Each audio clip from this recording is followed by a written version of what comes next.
Truth Unveiled here, and today we're going to be continuing with our True Location series. Today we're going to be taking an extensive look at ancient Babylon, and we're going to be showing you the truth about the true scriptural ancient Babylon and exposing the fake one. Now, first, we'll be taking a look at scripture and going over the scriptural, academic, and then the prophetic sources and linguistic sources to see if we have a match, and then focusing in on the historical sources so we can get a better geographical idea and location of the true scriptural ancient Babylon. Now, first, we're going to go over a brief recap of all the maps of Babylon just so you can have an idea of exactly the location and pinpoint it. Now, we've gone over this before in our previous videos, but I will link these maps in the description box below so you can be able to see them on your own time. Now, this map comes from cartographer Lorenz Fries, and this was all the way from 1525, so nearly 500 years ago. And you see Babylon located where? Near Egypt, Sudan, near the Nile River. And we've gone over this before with Meroe, and we have right there that it's right nearby, and we're going to be talking more about that and why that's so significant. But also pay careful attention to the spelling of this, because we're going to be going over that in just a moment to come. Now, this next map is from 1545 that comes from Sebastian Münster, and you're going to see it right here in just a moment to come. Now, this is the 1545 map. Now, as you can see right here, here is Babylon, and we're going to go over why you see Babylon up here towards the Egypt region and then towards down here in present-day so-called Sudan. We're going to be talking more about that later on in the video. Now, this is a map from 1552, and as you can see, it's over 450 years old. Now, it depicts Babylon up here towards Memphis in the Cairo region, and then right here we have Ammon, scriptural Ammon, depicted right here in the present-day Libya region. Again, we have Babylon with Ammon depicted within the same regions, because here's Libya right here, and there's Ammon, and then there's Babylon over there towards the Nile River. And we talked about that significance, why it's so important for the real scriptural Babylon to be located on the Nile. This map comes from 1667, which is well over 300 years old.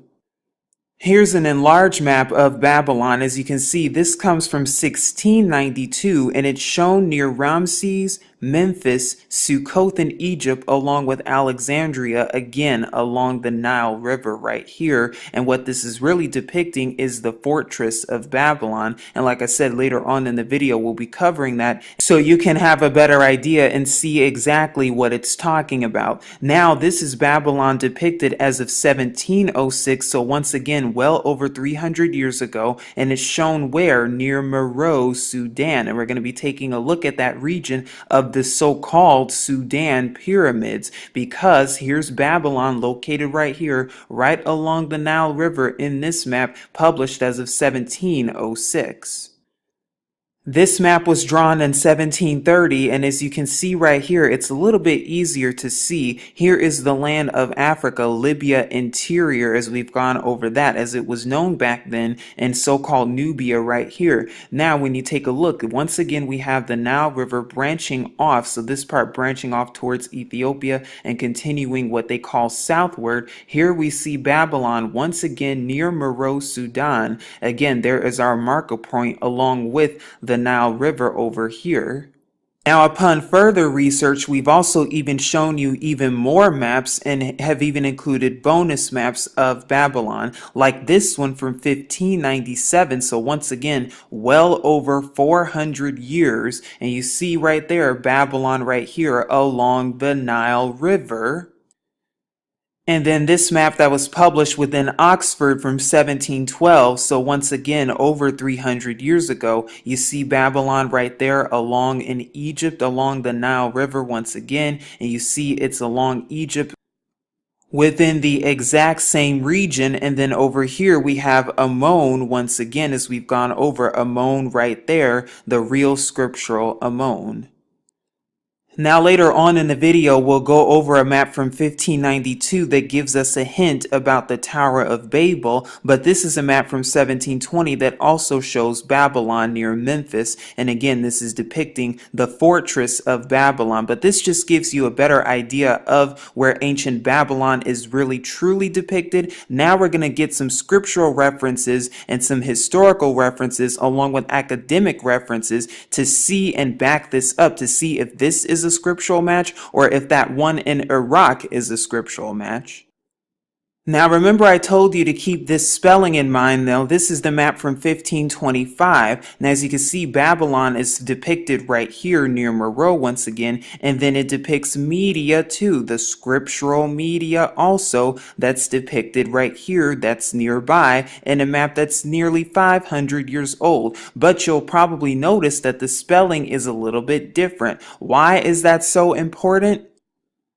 Because when you take a look at the actual spelling in other languages, you'll start to find a match. Very interesting and suspicious indeed. What am I talking about? Well, if you go right here to Babylon, according to Wikipedia, and if you go to the alternative names, just like what we covered when it came to Assyria and when it came to Agade, and we've gone over that. Remember the Akkadian language? You see how it's spelled Babelim? Babelim? Well, isn't that just very interesting how we saw a similar spelling to that in the 1525 map? The only difference was there was an E there instead of an I.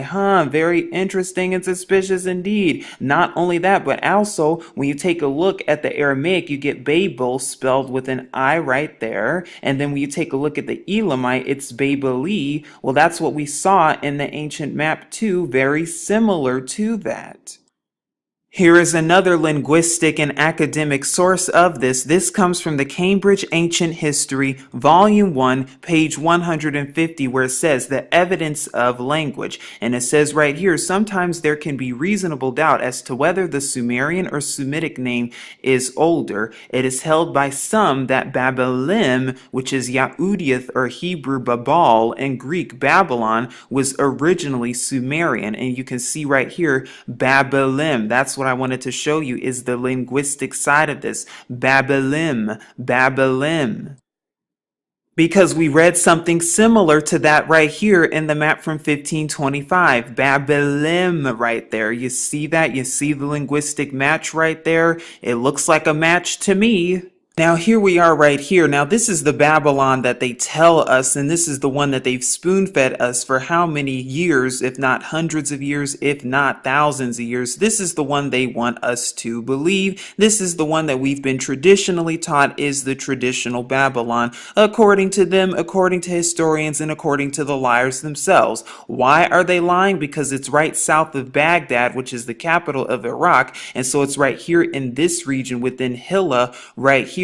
Now you're probably wondering, why did I leave this highlighted when it comes to the estimated population? Because if you also search Hilla, Iraq right here, you'll see that what? Hilla, also spelled Hilla, is a city in central Iraq on the Hilla branch of what they call the Euphrates River, even though we know the truth about that. About 100 kilometers south of Baghdad, they say that the population is estimated at a little over 364,000 as of 1998 and is the capital of the Babylon province and is located adjacent to the ancient city of Babylon, close to the ancient cities of Borsippa and Kish, according to them, according to what we're traditionally taught, right? And the population is 1.73 million. Why did I leave all of that highlighted? Because now we're going to test that with the word of our creator Yahuwah and see if we get a match. Because if we take a look at Yarmayahu, Jeremiah 51 verse 37, this is what it says. And Babal shall become a heap, a habitation of jackals, an astonishment and a hissing without inhabitant. So according to scripture itself, it says that the real scriptural Babylon has what? No inhabitants there. Just like with the real true location of Yerushalayim or Jerusalem, what? No inhabitant. But according to this, according to our enemies themselves, this has a population of well over 1 million. Wow, that's contrary to his word. So who's the liar then? And while the enemy continues to find more reasons to try and debunk all this, well, we're going to keep moving forward and stand on his word. Because why is it important for scriptural Babylon to be on the Nile somewhere? And more importantly, why is it important for you not to be in denial? Now again, here's a brief recap of everything we've pretty much gone over before, but it's important to get an understanding and foundation of this. Now again, here's Brashith, Genesis 10 through 11 concerning Nimrod. And the beginning of his reign was where? Babal and Iraq and Akkad and Calneh. And in our Assyria video, we've covered Akkad extensively. Where? In the land of Shinar, in the land of Shinar? And again, we've already gone over the importance too of Shinar and why that's so important, because if we know the location of Shinar, then we know the location of Babylon also. Again, we've also gone over and told you about the linguistic significance of all of this, how Shinar in the Greek is Sinar and it's spelled like this, and we told you why that's so important. And once again, we'll show you just for reference, just so that you're able to see that Shinar right here in the Septuagint or in the Greek, Sinar is spelled like this, Sennaar. Because is there a Shinar region in Africa near scriptural Babylon? Do we have a scriptural match? Why, yes, we do. The exact same spelling of Shinar or Sinar in the Septuagint in the Greek. We see that where? In present-day Sudan, around the exact same region as we saw Babylon depicted in the maps from the 1500s. In the exact same region along the Nile River, we have a scriptural match right here. And this map comes all the way from 1806, well over 200 years ago. And notice how it's on this map twice. And once again, it's in a region that's located along the Nile. So we know we have Sudan as one of the regions for the scriptural Babylon. Now here's just a few more maps to show. Now what's also interesting about this region is that it's also where? Near desert areas, deserted, no inhabitants. Alright, so we see again Shinar from a map from 1820, so almost 200 years ago, within the same region. Now that same 1820 map, if you go a little bit more east along the Nile River, there's Sinar or Shinar, which is in Sudan, and you have over here towards Ethiopia, you have the Tigray or the Tigris River. Could that be referring to and talking about the Tigris? By the way, Sinar is still a town to this day. Shinar, it's still a town today in Sudan and is from the Sinar kingdom, as you can see right here in 1750. This was the extent of it. Here is its location in Sudan, in southern Sudan over here.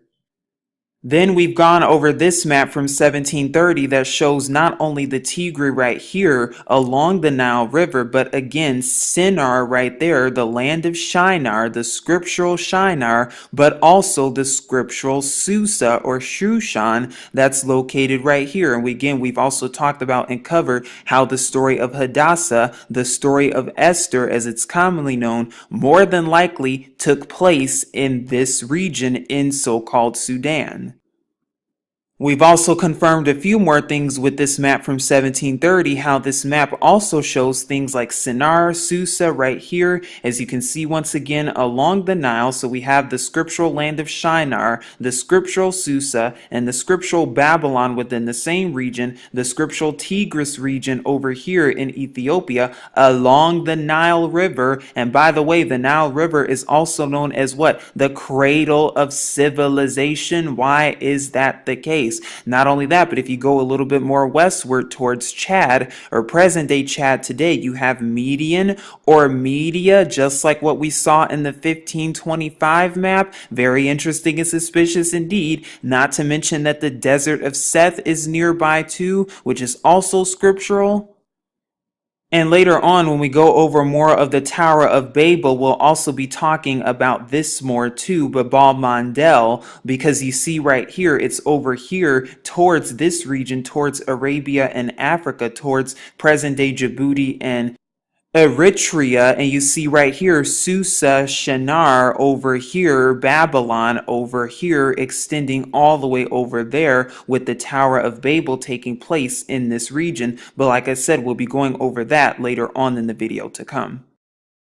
Now, with scriptural, academic, historic, and linguistic sources, we're now able to pinpoint exactly where scriptural Babylon is and exactly have an idea of where it is according to the ancient maps and everything we just looked at and everything we just read. Now, there's a reason I'm here on Google Maps. I'm here showing you so you can get a better idea of Sinar, which we know is the land of Shinar, with Meroe, Sudan, which is the ancient pyramids, which we're going to be taking a look at. And again, the question that we're keeping in mind is that could these ancient pyramids be the ancient remains of ancient Babylon?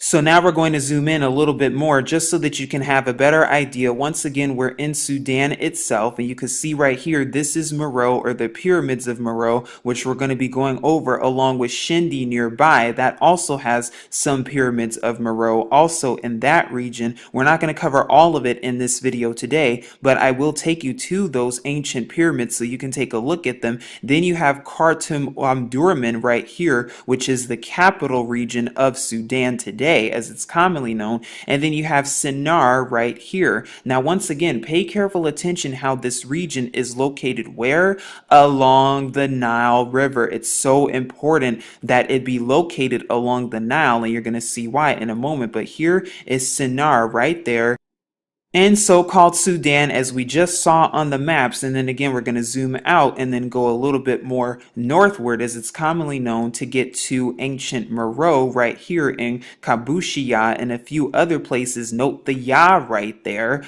along the Nile River, as you see right here. It would only make sense that according to scripture that Babylon would flourish along this river, just like ancient Egypt and a few other ancient civilizations. And so then here's Kassala right here. We're going to be talking about that town and its significance in a moment to come. But it's very important that this town be on the Nile River. And also what they tell us and the lies that they tell us that, oh, this region is ancient Nubia, and oh, those are Nubian kings and stuff like that. How do we know that they're not actually descendants of ancient Babylon? Because they tell us that this is the ancient kingdom of Cush, but we know Cush was what? One of the children of Ham, or along the line, the descendants of Ham. Just like Nimrod, which is where Babylon came to be.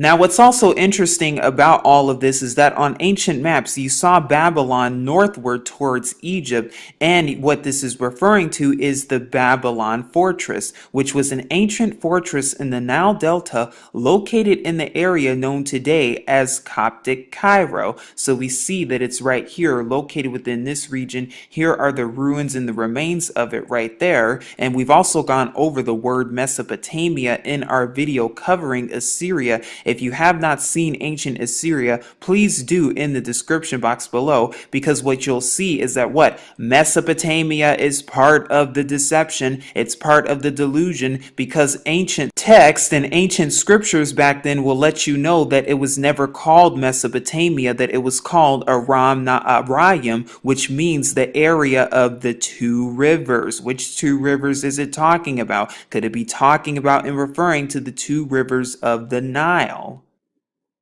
Now, this website is from Coptic Cairo, and the reason I'm here is because it gives more info about the Babylon fortress, as you can see right here, and it gives you a picture of the ruins right here. And if you would like to learn more about the history of it, you can do so right here. I'll link it in the description box below. But again, an ancient fortress of Babylon located in present-day so-called Egypt. We're going to get to the fun part and explore more of the actual pyramids in Sudan, because in the same region that we just shown you on maps in Meroe and everything, you'll see that there is what? Sudan's forgotten pyramids, and it's said to be up to 200 pyramids within these regions. Now again, the question that we're going to be thinking about today is, could these pyramids be in fact the remains of ancient Babylon? We'll also be talking a little bit more about Sudan itself, because why in the world are they constantly trying to demonize Sudan any single way, shape, and form that they can in Western media? You're going to find out why, just like with Niger and Nigeria, with all the wars going on over there. There's obviously a reason for it, and then the Darfur region too. But as you see right here, it says in Sudan's Nile Valley, there is a series of ancient tombs and pyramids that are rarely visited by tourists. Why is that the case? And if we keep going, you will see that these pyramids date back to the kingdom of Kush, a major power between the 8th century before our Messiah and the 4th century AD. Now again, the question we need to be thinking about really when it says kingdom of Kush, is it actually the kingdom of ancient Babylon? And you see how these wicked translators and everything and these so-called archaeologists, you see how they twisted and manipulated everything, because when it says Cush, well, we know that Cush was one of the descendants of Ham, which was also Nimrod, which is why Babylon even started and came to be. So again, is this really just code word for the kingdom of Babylon, ancient Babylon, so to speak? But if we keep going, it says tourists wishing to see the pyramids must travel in a jeep and then by camel or on foot to access the remote sites. Well, that's good to know, because what? There's no inhabitants, little to no inhabitants at all, according to scripture.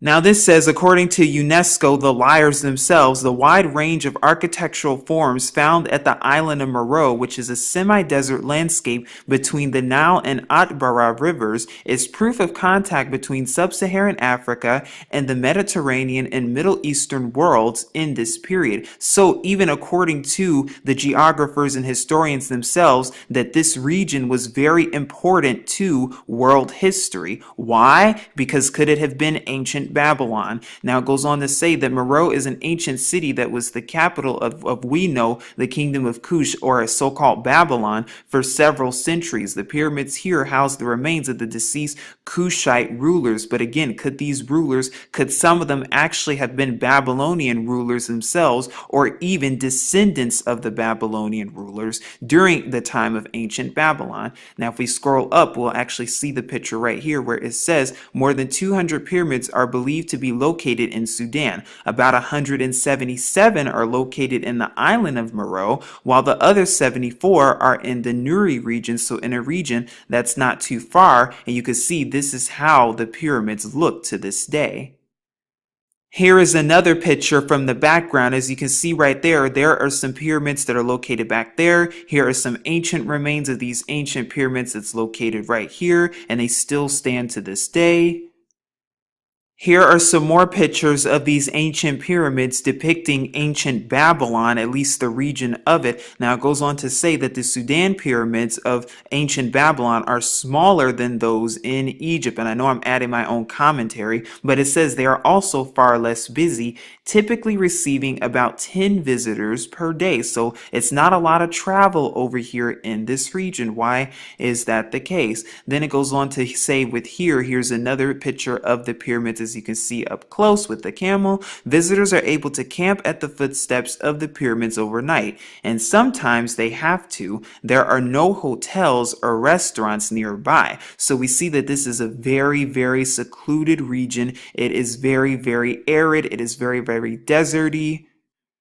Now another thing to note about this region is right here in the ancient remains of these carvings that's left in this region, because it shows you right here and tells you that stone rams line the entrance to one of the temples right there in Naga or Naka, and we're going to be going over that. Now yes, it gives homage to a pagan deity, but the reason that's so important is why? Because it proves what? Idol worship that went on in this region. Well, just like we know with scripture, according to ancient Babylon, and those ancient nations, what? They partook in idolatry.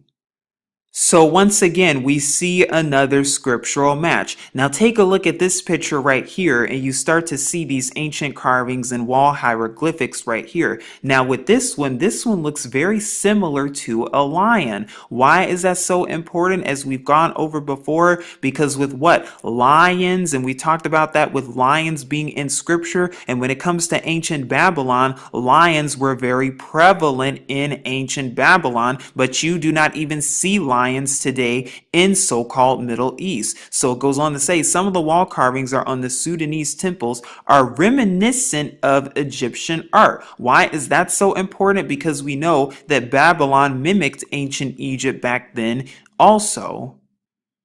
Here are some more pyramids up close that show you the exact same region, where it says the rulers of the Kushite kingdom, aka Babylon, were known as the so-called Black Pharaohs. They were a major political power until the 4th century, according to UNESCO. Now that's interesting, because around that time, a couple of hundred years prior to the 4th century, before our Messiah, and even according to the historians, because they say that this region was very prevalent between the 8th century before our Messiah up until the 4th century. So we know that during that time was what? The time of Nebuchadnezzar, the time of the height of Babylon. So back then it would have been a major political power indeed. Now going on to this one right here, you see the pyramids again. You see the landscape of it and how ancient it looks. But it says the landscape leading up to the UNESCO World Heritage Site is dramatic, with sweeping sand dunes and clear skies. And then right here it says local tour guides are available to take visitors to the sites,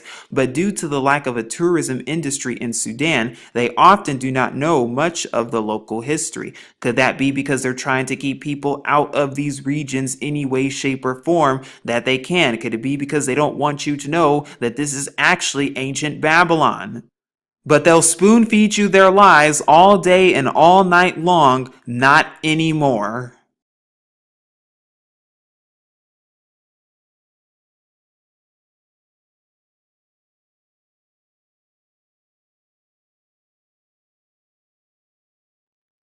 Now, just for some more geographical context, here we see Nuri, which is a place in modern Sudan on the southeast side of the Nile that's located about 15 kilometers north of Sanam and 10 kilometers from Jabal Barkal right there. And there's Meroe right there. And here's Nuri up here, as we've talked about, which is what? Home to a lot of these pyramids, because it says the pyramids at Nuri are in general smaller than the Egyptian ones and are today often heavily destroyed, but they are often still contain substantial parts of the funerary equipment of the Kushite or Babylonian rulers who were buried there. Now, of course, they're going to call them Nubian pyramids right here from Nubia, which we're going to go over in just a moment to come, that was centered on Meroe. This gives you another picture of how ancient Meroe looks right here near Shindi, Sudan, approximately 200 kilometers, that's northeast of Khartoum. And as you can see, here are the actual pyramids right there. Again, is this ancient Babylon, all of this region? And notice again that what? That it is without inhabitants, that there is really no one there, that it's all desert built of granite and sandstone. Now again, this has all been part of an elaborate scheme that we're now exposing, but part of the delusion of all of this is the word Nubia itself, because if you take a look at the linguistic side of it, the name Nubia is derived from that of the Noba people, nomads who settled the area according to them in 4th century following the collapse of the kingdom of Meroe, according to them, which we have just gone over. However, before that, they claimed that it was known as Kush, so they claimed that this area was known as Kush, or in classical Greek usage included under the name Ethiopia. Now we've gone over Ethiopia itself and how Ethiopia once upon a time was pretty much known as all of Africa. However, if you do more research about Nubia and this region, what you'll start to find out is that what? This is also known by the Romans. The Romans were also the ones who referred to this region as Nubia, and that's how it started to become known as that, split between Egypt and Sudan. And you'll see the what? The Sennar Sultanate, Sennar, the land of Shinar right there. Why is that so important? Because when we look at the kingdom of Kush, you'll see that it's an ancient kingdom somewhere. They claim Nubia, but is that really another keyword for Babylon? Cush? Why is that so important to know about Cush? Because when we take a look at Cush in this area, they even claim it. They even tell us that what Cush is the brother of Canaan or Canaan, Matsarium, which is commonly known as Egypt today, and Put, and the dad of the scriptural biblical Nimrod mentioned in the Table of Nations in Brashith, Genesis 10, verse 6. But we just looked at the ancient map and we just saw, according to Brashith 10:10, Genesis 10:10, that Nimrod what? That Babel or Babylon is where? In the land of Shinar. And we saw, according to ancient maps, that Shinar is in Sudan, along with Babylon, with ancient maps in this region too. And they even tell you that the kingdom of Cush is right here within the exact same region. Now, another region that's of important significance is this one right here that's located not too far, but it's an ancient city known as Naka or Nagaa right there, which is a ruined ancient city, ruined, that means no inhabitant of what they call the Cushitic kingdom, but really are they talking about, and is that code word, keyword, the Babylonian kingdom of so-called Meroe in modern day Sudan. The ancient city lies about 110 miles or 170 kilometers northeast of Khartoum, which is the capital of Sudan, and about 50 kilometers or 31 miles east of the Nile River. So once again, we see the Nile River right there, which again is very important. And I'm going to enlarge this picture of the Roman kiosk there. Now, what's also very notable about this and interesting is how the site has two notable hot temples, one devoted to an Egyptian deity and another devoted to another deity. Why is that so important? Is because, again, it proves idol worship in this region, just like in ancient Babylon. Now, it's interesting how this city is one of the largest ruined sites in the country, and what indicates an important ancient city that once stood in the location. You mean like ancient Babylon? Here is that ancient picture. Once again, you can see the Roman kiosk right there and the ruins of this area right here, as you can see. And again, like we've talked about before, when it comes to the ancient artifacts and stuff, well, we know a lot of them, they're placed in museums now all over the world. But did they get these ancient artifacts from these regions and bring them to their museums and bring them to the fake one in Iraq? This is another picture of an ancient temple, and again, we're going over this for the historic purposes of this and educational purposes, so you can see scriptural Babylon with your own two eyes. Remember those stone rams we showed you earlier? Where here's another picture of it that's depicted right here in Naka, Sudan, right here, as you can see lined up. Another thing that's very interesting and suspicious indeed to note about Naka specifically is what? A statue of a deity that was found there that where is now displayed at a museum in Berlin? Why is that so important that this statue was found there in Naka, Sudan?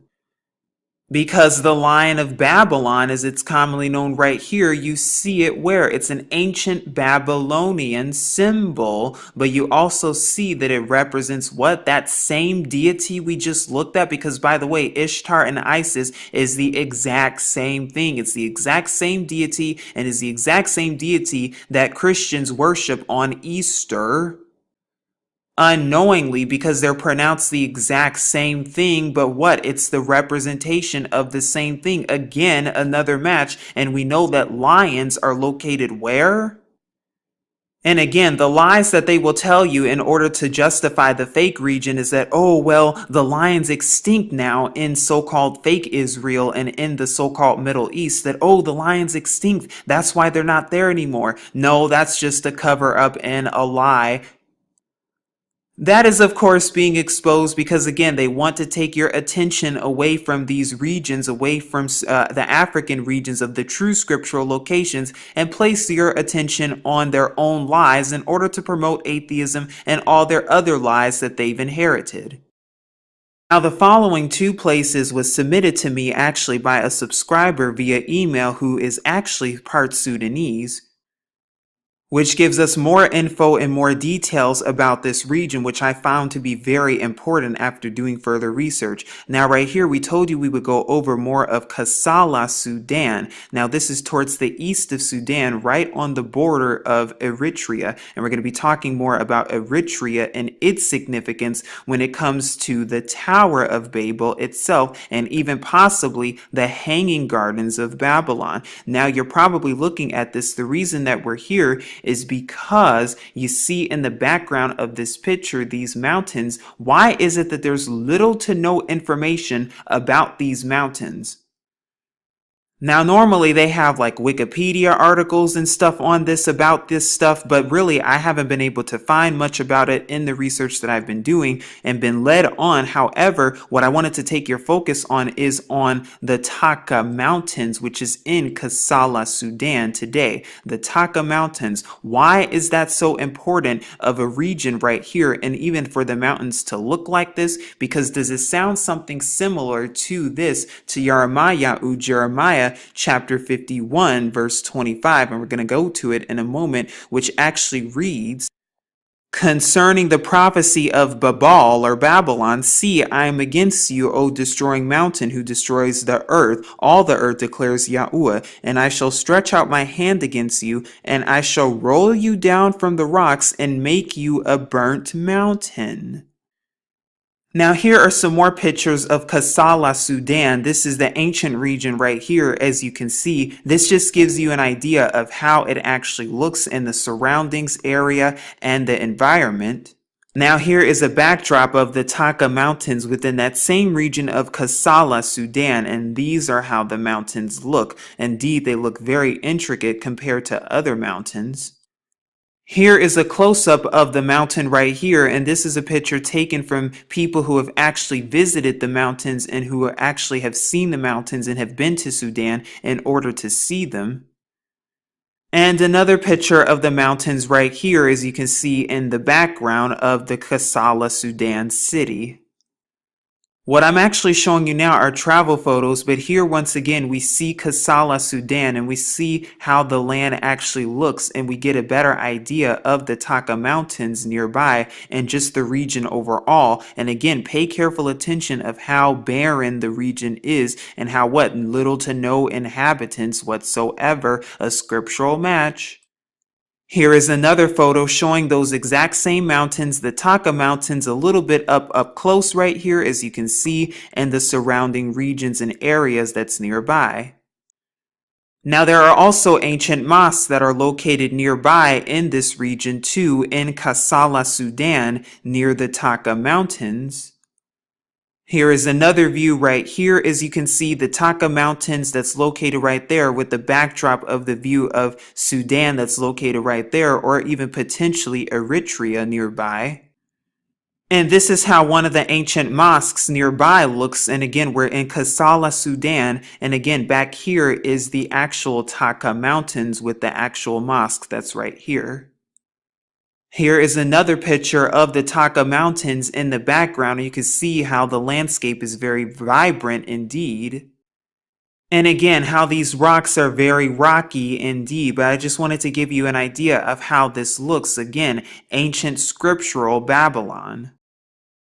Now we're going to go over more of the actual Tower of Babel to get a better idea of where that is and where that fits into all of this. Now here is that 1592 map that's over 400 years old that we've gone over before, but this map right here shows you Babal Malak, Babal Mandel, and Medra over here, Media right there.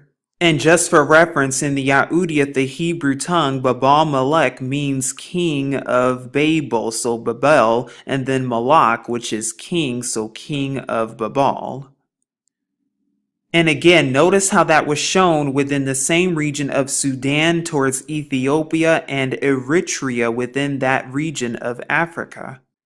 Now in the Arabic, this region today is known as Bab al-Mandeb. Right here, as you can see, that separates Yemen from Djibouti, Eritrea, or that separates Arabia from Africa in this region right here. And you'll even see it on maps today. Why is this region so important? You may be wondering. We're going to go over it, but here's Kassala right here, which we just went over. And then here we have right here, what? The real Tower of Babel? Now in Arabic, this actually means the gate of tears, Bab el-Mandeb, right here. It means the gate of tears. Why? Now, according to an Arab legend, tons of people drowned in this region due to an earthquake that separated the Horn of Africa from Arabia. Now, do we have a scriptural reference for this? Why, in fact, yes, we do. Jasher, the book of Jasher, chapter 9, verse 28. Again, there's a reason they took these books out of the original canon. But it says, and behold, these ascended and others descended the whole day. And if a brick should fall from their hands and get broken, they would all weep over it. And if a man fell and died, none of them would look at him. Here's a little bit more scriptural context of Jasher 9:37-39. And they ceased building the city and the tower. Therefore he called that place Babel or Babel, for there Yahuwah confounded the language of the whole earth. Behold, it was at the what? East of the land of Shinar. Didn't we just see where Shinar is? Which is where? Sinar in Sudan. So to the east of that is where? In case you need to see it again, here is Sinar right here, or Susa, Babylon right here, as it's also depicted in other maps right there. And then we saw Babal Melech over here in this region. And to the east of that is what? Babal Mandel, that's right there, east of Shinar, the land of Shinar. Now verse 38 goes on to read, and as to the tower which the sons of men built, the earth opened its mouth and swallowed up 1/3 part thereof, and the fire also descended from the Shamayim and burned another third, and the other third is left to this day, and it is of that part which was aloft, and its circumference 3 days' walk. And many of the sons of men died in that tower, a people without number, according to verse 39. So here we have our scriptural reference and location for this too, along with the Arab legend that is a scriptural match for the same region, also with the Tower of Babel being in that region between Africa and Arabia. And then we've gone over this verse too from Ezra chapter 4 verse 9 that talks about what cities located or places: Tripolis, Persia, Erech, Babylon, and Susa together. Now, once again, we have our Tower of Babel reference and region over here in this region. So towards Djibouti and Eritrea along this region right here. So we know that the Tower of Babel took place in this region somewhere over here. And we know it had to have taken place in this region because we know that this is scriptural Babylon over here in Sudan. And to the east of it, we have the Tower of Babel somewhere. Now, could one potential pinpoint be right here in this place called Adulis or Aduli in ancient Greek, which is an archaeological site in the northern Red Sea of Eritrea, about 30 miles south of Massawa in the Gulf of Zula? And they claim that it's part of the kingdom of Aksum, but could this really be the kingdom of Babylon? You see these ruins right here? Very interesting and suspicious indeed. And what? It's right nearby the area of what? The Tower of Babel. Now here's a little bit more info about the ancient port of Adulis, which is so-called Eritrea today as it's commonly known. Now it says the origin of the name is not well known. However, Pliny, a historian who is believed to be among the first historians to write about Adulis, who misunderstood the place and thought its name to mean founded by escaped Egyptian slaves. Why is that so important? Because could that have been what? During the time of ancient Babylon, could that have been what? Slaves working on the tower and just part of that region, a part of the Babylonian kingdom all together? Very interesting and suspicious indeed. Could this potentially be some of the ruins of ancient Babylon? Could this potentially be some of those ruins? Well, It looks like a scriptural match based on the scriptural locations and geography and along with linguistics to go with it. Here is another picture of the ancient ruins and excavations of Adulis, Eritrea right here. And again, could this have potentially been the very region of Babel, ancient Babylon, along with the ancient ruins of the remains of the Tower of Babel? Could this be the actual location pinpointed nearby?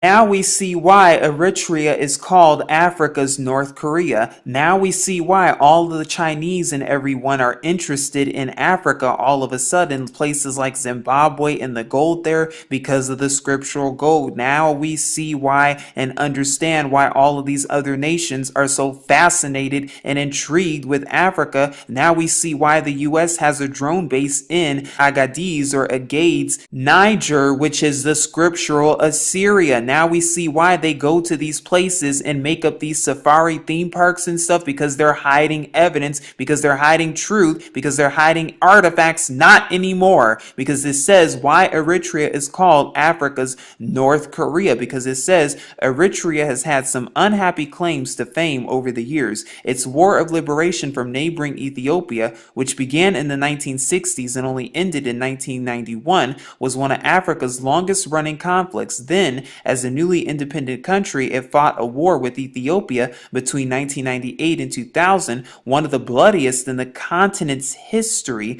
which only formally ended the summer of 2018.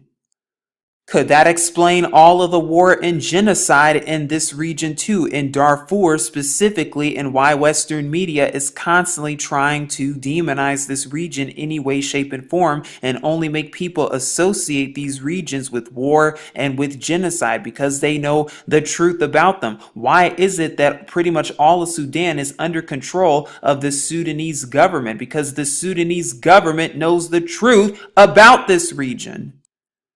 That's why there's been nothing but genocide in this region, because some of the people might know the truth about this region too, but of course have to be kept quiet about it. Not anymore, because now we're revealing the truth and exposing the lies. And please continue to seek Yahuwah and his true son Yahusha for even more truth. But I wanted to share this video with you that covers more of ancient Babylon, but of course you decide. This is Truth Unveiled here, saying as always, Shalom.